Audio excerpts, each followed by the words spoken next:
రాలే ముందు చూడు. నమస్కారం అయ్యా పెంటయ్య. నమస్కారం పెట్రా. పెంటయ్య వీడు నా ఒక్కగారొక్క కొడుకయ్యా. ఎప్పుడు చూడు ఫోన్ లోనే ఉంటాడయ్యా. ఫోన్ చేసుకుంటా నీరు అంటే ఫోన్ ఈడయ్యా వీడు. ఎప్పుడు చూడు 24 గంటలు ఫోన్ లోనే ఉంటాడు. చదువుకోరా అంటే చదువుకోడు, రాయరా అంటే రాయడు. ఎప్పుడు చూడు ఆ ఫోన్ లోనే ఏదో గేమ్లు ఆడుకుంటుంటాడు.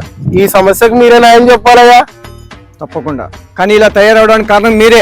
పిల్లోడు ఏడుస్తున్నాడని ఫోన్ ఇవ్వడం, పిల్లోడు తినట్లేదని ఫోన్ ఇవ్వడం, పిల్లోడు అల్లరి చేస్తున్నాడని ఫోన్ ఇవ్వడం, పిల్లోడు నిద్రపోవట్లేదని ఫోన్ ఇవ్వడం, నిద్ర లేచాడని ఫోన్ ఇవ్వడం, చివరికి బాత్రూమ్ పోవట్లేదని ఫోన్ ఇవ్వడం, బాత్రూమ్ పోయినాడని ఫోన్ ఇవ్వడం. మీరు నేర్పిస్తున్నారయ్యా ఇవి.